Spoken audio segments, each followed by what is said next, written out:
달라붙는 네. 메시지라고 하셨는데 그러면 그 스티커 메시지가 가지고 있는 특징은 뭐가 있을까요? 저는 두 가지로 말씀드리고 싶습니다. 바로 놀라움과 흥미 이렇게 얘기합니다. 우리가 어떤 뭐 얘기를 할 때 놀라면 어떻게 됩니까? 주의가 상기되죠. 그리고 깜짝 놀라는 사람들이 관심이 집중됩니다. 그런데 놀라움을 느끼려면 어떻게 됩니까? 우리가 예측 가능한 게 나오면 다 알잖아요. 우리가 반전 매력, 뭐 반전 포인트, 뭐 반어법, 뭐 이런 것들이 이제 그래서 우리가 어떤 잘 짜여진 개그 콘서트를 봐도 생각하지 못한 패턴이 딱 뒤집어지면서 나올 때 막 속된 용어로 빵 터진다고 하지 않습니까? 저는 이런 것들의 대표적인 사례가 속담이라고 생각합니다. 속담은 세상에서 가장 오래 살아남은 메시지입니다. 그러니까 인류 2500년간 같이 우리랑 해온 뭐라 그러나 지혜의 응축, 그러니까 어떤 그 핵심만을 모아놓은 가치. 즉 그래서 작가 세르반테스가 이런 말을 했죠. 그 긴 경험에서 우러나온 짧은 문장이라고 속담을 정의했습니다. 저는 굉장히 이 말에 동의를 하는데요. 여기서 긴 경험이라는 건 핵심이고 짧은 문장이라고 얘기한 거는 바로 간결성을 이야기하는 겁니다. 그럼 바로 여기서 이 짧고 간결하고 그 다음에 경험이 담겨진 메시지가 바로 스토리텔링이 되는 거겠죠. 그래서 아까 저희가 가장 피해야 되는 것이 뭐라고 했습니까? 지식의 저주인데 일반적 패턴을 피할 수 있는 그 방법은 비유법을 사용하는데 어떤 상황이나 맥락을 설명할 때 어떤 잘 만들어진 우리 그 속담을 하나 탁 연결시키면 바로 상황이 이해되는 경우가 있지 않겠습니까? 그래서 저는 좀 메시지에서 가장 좀 지향되어야 할 것은 직유법이라고 생각합니다. 뭐 있는 그대로 전달하는 것은 저는 왜냐면 누구나 예측 가능한 것들이기 때문에 저는 그래서 직유는 은유의 가장 가난한 사촌이라는 말이 있습니다. 그러니까 이 말의 맥락을 그대로 이해하면은 직유보다는 은유가 훨씬 낫다. 뭐 이런 이제 뜻이 되겠는데요. 그래서 이 좋은 메시지를 만들기 위해서는 아까 말씀드린 게 전제되어야 되겠지만 더 중요한 전제는 어떤 사물을 보는 프레임을 제대로 갖추고 있어야 좋은 메시지를 만들 수가 있다. 저는 그래서 사물을 보는 프레임, 이 프레임이 좋은 메시지 만들기의 첫걸음이다. 저는 이렇게 생각을 하고 있습니다. 프레임을 얘기를 해주셨는데 네네. 제가 생각하는 프레임은 그 프레임에 따라서 의미가 굉장히 달라질 거라고 생각이 들거든요. 그렇죠. 네. 그래서 또 강조를 하시는 것이 아닐까 생각이 드는데요. 네. 프레임이란 그러면 어떤 의미를 가지고 프레임. 있을까요? 우리가 흔히 쓰는 시중말에 이런 게 있죠. 참 약간 좀 속어이긴 한데 부처님 눈에는 부처님만 보이고 개 눈에는 개만 보인다 뭐 이런 게 있는데 저는 프레임을 설명하는데 가장 좋은 표현이라고 생각합니다. 바로 자기중심적 의제인 거죠. 세상은 자기중심적으로 세상을 바라볼 수밖에 없습니다. 그렇기 때문에 프레임이 갖춰지면은 사람들이 그렇게 판단을 합니다. 그래서 네이밍이 중요하다는 거죠. 프레임이 갖춰지면 거기다가 뭘 붙입니다. 그게 바로 네이밍인데 정치권에서 보면 네이밍 경제 아시죠? 뭐 딱지 붙이기, 뭐 라벨링이라고도 하는데 뭐 딱지 붙이고 이렇게 규정하고 하는 데 있어가지고 굉장히 그게 그렇게 되면 국민들은 그것을 통해서 창을 보지 않습니까? 지난 여름에도 그런 일이 있었는데 뭐 우리가 이 세금을 더 받는 걸 가지고 이쪽에서는 뭐 명예증세라고 하니까 이쪽은 부자증세라고 하고 그러니까 명예증세라고 보는 순간 세금 납부는 굉장히 명예로운 게 되지만 부자증세라고 하면 내 걸로 잘 사는 사람 뺏기는 것 같거든요. 이렇게 이 네이밍이 중요합니다. 그래서 공자님께서는 바로 그 정명을 강조하셨던 이유가 바른 이름을 쓸 때 비로소 바른 가치가 보인다. 즉, 그 프레임을 이해하는 것은, 제대로 이해하는 것은 그 사람의 마음 설명서를 이해하는 것 같다. 저는 그렇게 생각을 합니다. 그래서 여기에 대한 조금 사례 설명을 듣는다면은 그 산에 나무가 있습니다. 그 이 나무를 가꾸는 산지기의 입장에서는 정말 소중한 나무, 잘 가꿔야 되는 나무입니다. 그런데 아주 웅장한 뭐 건물을 지어야 되는 목수의 입장에서는 잘 큰 나무를 보면 뭐라 생각했습니까? 저거는 대들보로 쓰면 좋을 나무겠구나. 석가래로 쓰면 좋을 나무겠구나 생각하죠. 그러면 이게 지켜야 옳은 건가요? 배워야 옳은 건가요?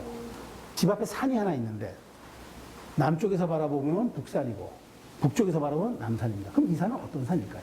이만큼 저는 프레임의 힘이 크다고 생각합니다. 어떻게 보느냐에 따라서 굉장히 모든 의미가 달라진다. 그래서 영국 극작가 톰 스토퍼드가 그런 말을 했죠. 모든 출구는 어딘가로 들어가는 입구다. 그러니까 바꿔놓고 생각하면 모든 게 다 달라 보인다. 그래서 저는 먼저 관점을 이해해야 좋은 메시지가 창출된다. 그렇게 저는 얘기하고 싶습니다. 지금 프레임이 나왔고 네. 이번에는 관점을 얘기하셨는데 네, 그렇다면 어떻게 생각하기 따름일 것 같아요. 네. 프레임도 관점도 비슷하지 않을까라고 생각하시는 분들이 계실 것 네, 같은데 뭐 비슷한 의미가 될 수 네, 있겠죠. 관점은 또 그럼 어떤 의미가 갖고 있을까요? 관점은 프레임과 조금 다른 의미라고 생각하는데요. 그 프레임을 갖기 위해서는 관점에 대한 자기의 그 좀 철학이 좀 필요하다. 저는 이렇게 생각을 합니다. 저는 쉽게 설명을 좀 드리면은 좋은 관점을 가지기 위해서는 일단 머릿속에서 두 마리의 개를 버려야 한다고 저는 생각을 합니다. 두 마리의 개. 바로 편견과 선입견입니다. 저는 이렇게 쉽게 좀 설명을 드리고 싶은데요. 네. 즉, 당연함을 부정하라는 뜻이죠. 우리가 당연하다고 생각하는 거, 여기서는 좋은 관점이 나올 수가 없습니다. 언제나 세상은 바뀌고 관점에 따라 사물이 바뀌지 않습니까? 그래서 정확하지 않은 질문은 어떻게 옳은 답이 나오겠습니까? 그래서 메시지와 광고 마케팅 모든 것이 저는 관점의 싸움이다. 그러니까 프레임의 싸움 이전에 저는 관점을 먼저 제대로 가져야 프레임이 만들어진다고 생각하는 거죠. 그러려면 어떻게 해야 하느냐? 바로 내가 전달하고자 하는 일이 있다고 싶을 때는 바로 그 핵심 가치에 집중하라는 겁니다. 핵심 가치에. 무엇을 전달할 때 그것이 목적이 무엇인지 분석하고 이거를 끄집어내서 가치로 만들어서 전달할 때 비로소 힘을 갖는 겁니다. 전 여기서 또 관점을 위해서는 또 사자성어 두 개를 동원하겠습니다. 인지상정과 기상천외를 동원하겠습니다. 또 얼핏 들으면 형용모순입니다. 누구나가 보편적으로 이해하는 타당한 그런 정서나 감정들을 우리가 인지상정이라고 하지 않습니까? 기상천외는 보통 사람으로 생각할 수 없는 아주 기발한 그런 상상력과 생각을 얘기하는데 저는 본질적으로 흐름이 다르지 않다, 같다고 생각합니다. 왜냐? 생각의 틀 밖에서 보는 관점이 바로 기상천외인데 보통 사람이 생각하는 예외성, 보통 사람이 이해되는 의외성 이런 것들이 저는 관점을 가지는데 굉장히 필요하다. 내가 목적을 전달하는데 굉장히 필요하다라고 생각합니다. 그러면은 얼핏 뜻은 다른 것 같지만 그러니까 특수한 사람들이만 이해하는 메시지가 아닌 거죠. 보통 사람, 인지상정이 공감하는 기상천외한 메시지. 이게 바로 저는 좋은 관점을 갖는 기반이다. 이렇게 생각을 합니다. 공감대라는 것이 결국 듣는 사람의 언어로 이야기를 하고 듣는 사람의 귀로 전달될 때 비로소 저는 그것이 가능하다고 생각을 하는 거거든요. 우리가 이 많은 동감이 오면 어떻게 되겠습니까? 공감대가 형성이 되지 않습니까? 공감대 형성은 정말 그 모든 사람들이 느끼는 그 힘의 원천인 거거든요. 거기에다가 어떤 우리가 그 파급력 있는 하나의 메시지를 전달했을 때 엄청난 파장이 일지 않겠습니까? 저는 그렇기 때문에 저는 굉장히 이 관점을 갖는 게 중요하다. 그러나 이 관점을 갖는 입장에 있어서 저는 상식이라고 우리가 흔히 부르는데 상식에 입각해서 상식적으로 판단해서 중요합니다. 상식이 보편성이 있기 때문에 중요한데 저는 여기서 또 중요하게 바라봐야 할 것은 한물간 상식을 상식이라고 얘기해서는 안 되는 거죠. 그래서 상식 수준을 판단하기 위하면 변화하는 상식을 계속 찾아내는 능력이 있어야 합니다. 저는 그 능력을 우리가 흔히 전문성이라고 쓰고 감이라고 읽죠. 조금 고상한 언어로 이야기하면 통찰력이라고 할까요? 관점을 가지기 위해서는 통찰력이 먼저 선행이 돼야 된다. 그렇게 말씀을 드리고 싶습니다. 그러면 통찰력을 갖고 관점을 갖고 그 다음에 프레임을 완성이 되어야 하는 것 같네요. 그렇습니다. 지금 말씀하시는 걸 들어보니까 네. 제가 앞에 서두에서도 말씀드렸지만 이 책 자체가 네. 우리 일반적인 삶과 또 정치적인 의미도 같이 재해석을 했다고 말씀을 드렸잖아요. 네, 네. 그래서 혹시나 정치적인 경험을 또 해보셨으니 예. 일반 메시지와 정치적인 메시지가 또 어떤 차이를 갖고 있는지 이것도 궁금하시더라고요. 네. 그 정치 메시지가 조금 다르긴 합니다. 왜냐하면은 그 정치 메시지는 저는 또 두 가지의 영문으로 G입니다. 두 가지의 G만 생각하면 된다. 바로 이미지와 메시지다. 이렇게 생각합니다. 결국 이 두 가지가, 이 두 개의 G가 정치 커뮤니케이션의 기본이라고 저는 생각합니다. 이것이 전부입니다. 그러나 정치 메시지는 그 어떤 대중들의 신념을 다 바꾸거나 하는 일보다는 그들의 감성에 호소해서 투표장으로 이끄는 것들이 중요하기 때문에 어떤 그 울림이 있는 메시지가 필요하다. 그러니까 뭐 거대한 것보다는 짧은 울림이 있는 게 필요하다. 그래서 저는 장타보다는 정타가 필요하다. 야구로 친다면은 멀리 보내는 것보다는 네. 정확하게 쳐가지고 맞춰내는 능력이 필요하다. 정치에 있어서 이런 말이 있습니다. 이런 격언이 있습니다. 정치에 있어서 가장 바보는 상대의 묻는 말에 성실하게 대답하는 사람이라고 합니다. 그렇죠?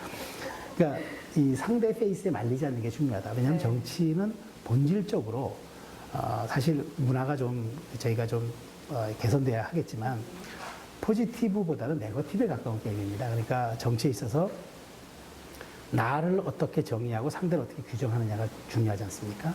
근데 그것이 결국은 내 것을 홍보하기 위한 것보다는 상대를 깎아내리기 위한 데 목적이 더 크기 때문에 항상 정치 메시지에는 좀 포지티브 이 문화가 좀 있었으면 좋겠습니다만 네. 저는 제가 보기에 속성상 네거티브로 많이 할 수밖에 없다. 그래서 저는 상대가 정치에서 막 공방이 오가더라도 메시지를 관리하는 차원에서는 어설픈 부인을 하지 말고 짧게 예, 아니오로 대답하는 게 굉장히 효과적이다. 이렇게 저는 생각을 합니다. 또 그 코스튬 플레이가 원어죠.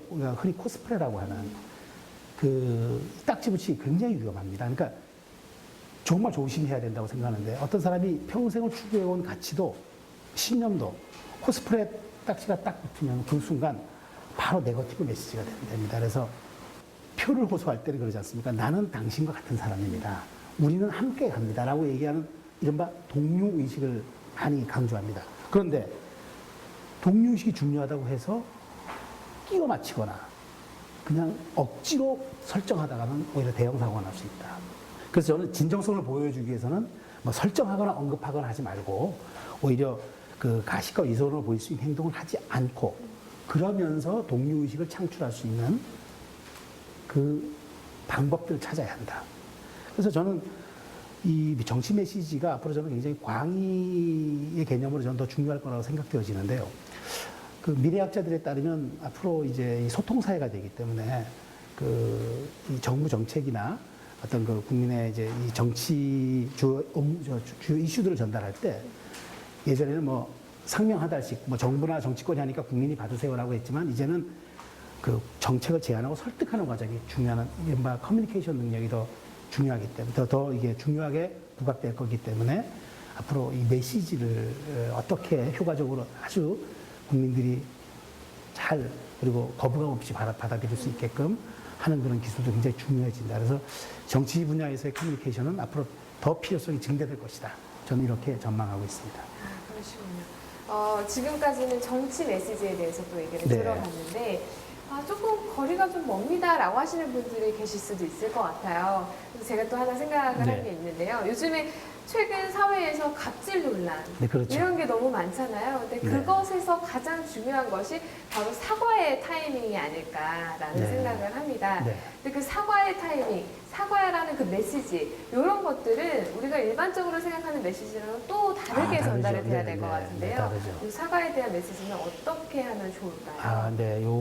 이 질문에 대해서는 저는 좀 이렇게 표현하고 싶습니다. 사실 우리 사회가 최근 갑질 논란이 불거지면은 그 사회적 공분이 일어납니다. 그래서 한 기업의 잘못 관리된 그 사과 메시지는 한 기업을 그 위험으로 빠뜨리기도 하고 또 한 개인을 굉장히 어두운 수렁으로 이끌 수도 있습니다. 그래서 저는 사과가 굉장히 중요한 메시지다. 그 커뮤니케이션에 있어서는 대단히 중요한 분야다고 생각을 하는데 그래서 이런 말이 있습니다.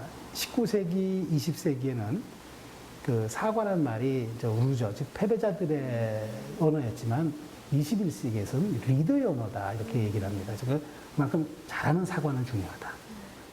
제일 중요한 핵심 가치는 그렇습니다. 정말 진정으로 용서받으려는 자세를 줘야 한다. 그러니까 뭐 사과할 때 여러 가지 저는 조건이 있다고 생각합니다. 뭐 변명을 일단 하면 안 된다. 네. 그다음에 무엇을 잘못했는지 명확하게 밝히고 또 내 책임을 인정한다는 내가 잘못했어라고 아주 명확하게 표현하고 그리고 같은 문제가 앞으로 절대 발생하지 않겠다는 그런 어떤 그 재발 방지를 약속하고 그러나 저는 이것보다 더 중요한 것은 용서를 청하는 일이다.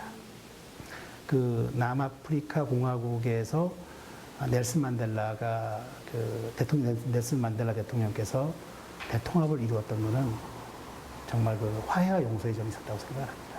그렇기 때문에 그 잘된 용서, 뭐 잘된 용서라는 건 그렇습니다만 정말 제대로 가치를 가진 용서는 굉장히 저는 중요하다 이렇게 생각을 하는데요. 그러니까 미안해란 말은 사과의 필수 조건이지 충분 조건은 저는 아니다 이렇게 생각을 하는 겁니다. 그러나 이런 사례는 있을 수 있습니다.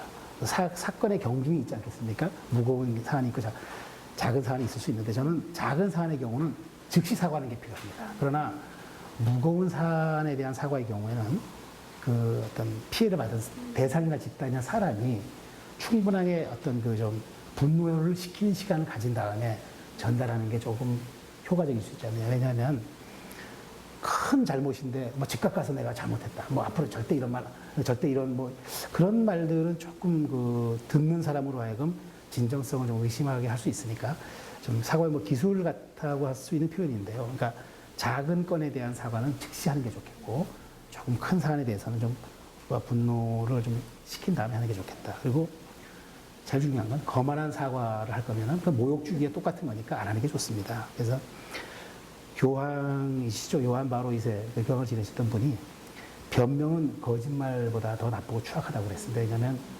변명이란 게 방어막을 친 거짓말이다. 이렇게 얘기를 합니다. 그러니까 저는 잘된 용서의 메시지, 그런 어설픈 변명을 하지 않는 것에서 출발하고 진정으로 용서를 구하는 것. 그것이 저는 그 용서를 구하는 가장 좋은 메시지 방법이다. 이렇게 저는 생각을 하고 있습니다. 네, 잘 들었습니다. 네. 뭐 갑질 논란을 떠나서 네. 이런 사과의 메시지에 대한 팁을 우리가 살면서 정말 필요한 팁이 아닐까라는 생각을 하게 됐습니다. 네, 그렇습니다. 감사합니다. 네, 아닌데 감사합니다.